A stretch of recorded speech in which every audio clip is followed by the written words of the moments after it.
Anxiety. Learn effective strategies to fight your anxiety. Every once in a while, you might have a bad dream from which you wake up drenched in sweat.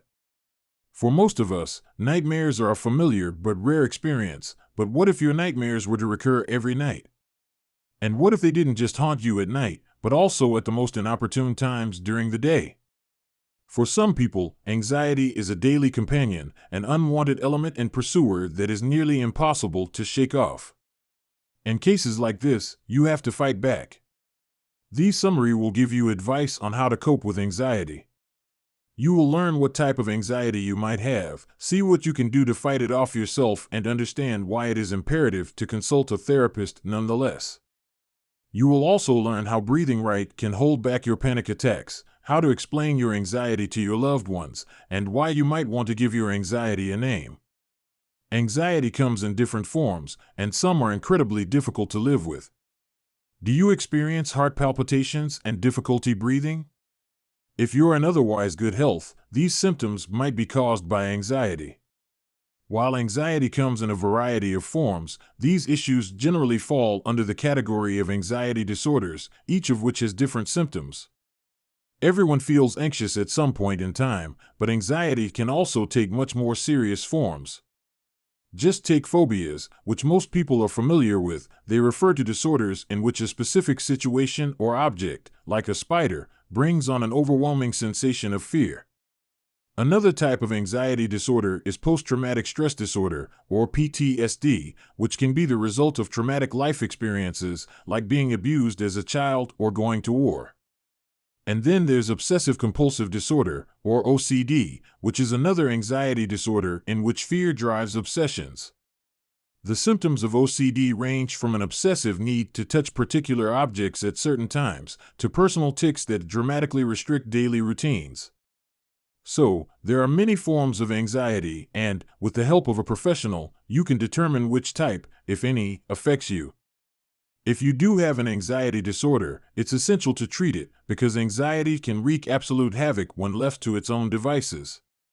For example, PTSD can cause a patient to relive flashbacks of traumatic events, experience panic attacks, and display sudden violent outbursts. The brain of a PTSD sufferer is essentially locked in fight-or-flight mode, which prevents her from living her everyday life, as even little surprises can cause tremendous anguish. OCD also takes a serious toll on the patient's daily life by forcing the sufferer to obsessively abide by particular routines to keep his life in order. As an example, an OCD patient might have an obsessive need to open and close the door 12 times before leaving the house. His anxiety may make him believe that if he fails to do this, his entire family will die a violent death. These are just a few of the ways anxiety can rule your life, but it needn't. In the next summary, you'll learn precisely how treatment can help you regain control. Anxiety is bred by your body and your mind. For many people, the situation is familiar. You're lying in bed, ready to fall asleep, but just can't seem to turn off your brain. In fact, lots of people experience mental anxiety that can keep them awake through the night and even bring on panic attacks. So, where does this anxiety come from?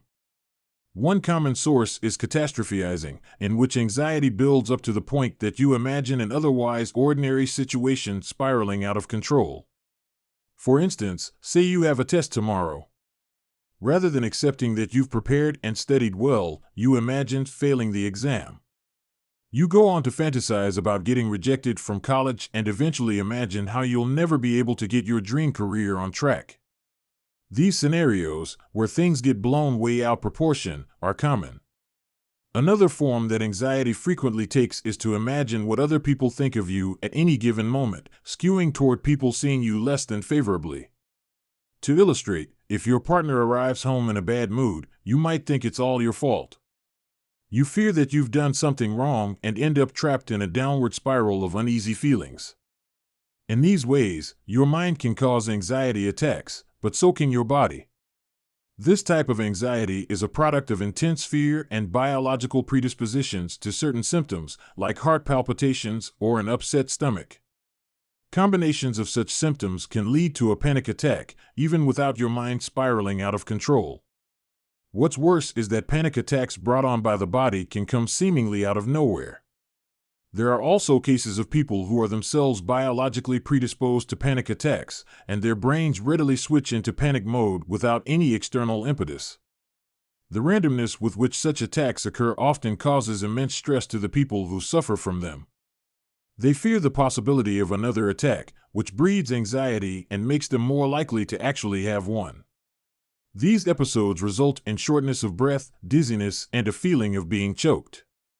Breathing techniques can help give you a break from your anxiety. In a Hollywood movie, when a character has a panic attack, they often try to slow down their breathing to regain control. This happens to be one lesson from the movies that actually works. Conscious breathing is, in fact, a great way to counteract anxiety. By focusing on your breath, you allow your body to calm down, but breathing also distracts you from whatever triggered the anxiety. The explanation for this is really quite simple. People just can't multitask. If you pay close attention to your breath, your mind will relax since it can't focus on the cause of your anxiety too. It's a good idea to practice conscious breathing to make sure you're prepared for the event of a panic attack. To do so, just take a deep breath while counting to 4, hold it as you count to 7, and then slowly breathe out at 8. You'll find that in no time at all, you're relaxing and letting go. So, breathing can help stop a panic attack in its tracks, but how do you prevent one altogether? Well, you can reduce the risk of suffering such an episode by giving yourself relaxation breaks. This is especially vital since, in modern societies, we tend to make ourselves constantly available to others. Our phones are always receiving messages, and because we frequently collaborate with people from across the globe, we often end up working late. The constant low-level stress this produces is terrible for our mental health and increases the chances of panic attacks. So, to counteract it, just shift things down a gear. For instance, clearly define your office hours and only work during these times. You could also download your emails and go to a cafe without Wi-Fi where you can respond at your leisure, offline, without new distractions popping up. The key is simply to not be available all the time. By taking time for yourself, you'll be able to concentrate more on being in the moment and will be less likely to fall into a spiral of stress and anxiety. It can be difficult for other people to understand your anxiety, but you can give them a hand. Anxiety is an isolating experience and can make you feel insecure. But this feeling gets even worse when the people around you don't understand how or why you suffer. This is a major issue, as many people without anxiety disorders of their own struggle to understand the anguish that anxiety can cause in the lives of others. This is due in large part to the fact that mental illnesses, like anxiety, are totally different from physical illnesses. Physical illnesses are visible, making them easy for others to witness and understand. But with mental illness, it's difficult to grasp or imagine the problem without suffering from it yourself. However, that doesn't mean the people in your life don't want to help you. Your family and friends will likely try to support you, but they won't know what's helpful and what's not. In the end, this will probably just cause you more stress. That being said, you can help the people around you to get a better grasp of your anxiety, and one strategy for doing so is to write a letter. A letter will let you get all of your feelings out on paper so that the other person can sit down with them and really take them in. In this letter, you might tell your loved one how anxiety makes you feel, how appreciative you are of them, and explain that you know how difficult it can be to be around someone with an anxiety disorder. But it's also important to tell them that you might not always want to talk about everything you're feeling, that you need some time to work through your issues on your own before you bring someone else into the inner chaos of your anxiety. By getting this out in the open, you'll be helping those around you understand and support you in positive ways. Battle your anxiety with professional help and keep reminding yourself how far you've come. By now, you've got a few tools at your disposal for counteracting your anxiety. But sometimes, you just can't go it alone, and it's always much easier to fight anxiety with professional help. Some people think that medication is sufficient, but on its own, it will never be enough. It can certainly help some people, but it tends to be much more effective to find a good therapist who can guide you in unpacking the causes of your anxiety. Beyond that, therapy is a tremendous opportunity to trust another person who can push you to improve while recognizing your concerns. Therapy can help you figure out what type of anxiety you have and show you how to treat it without causing more harm. This is crucial since, when left untreated, anxiety can cause you to fall into a downward spiral of depression and even suicidal thoughts. During therapy, it's a great idea to focus on the progress you're making. Doing so will help you keep your head up during hard times, which is especially important because your fight against anxiety may at times feel like a never-ending battle with few victories. By focusing on all the gains you've made since your first panic attack, even if they came in small steps, you'll boost your confidence to continue the fight. A good way to do so is by personalizing your anxiety.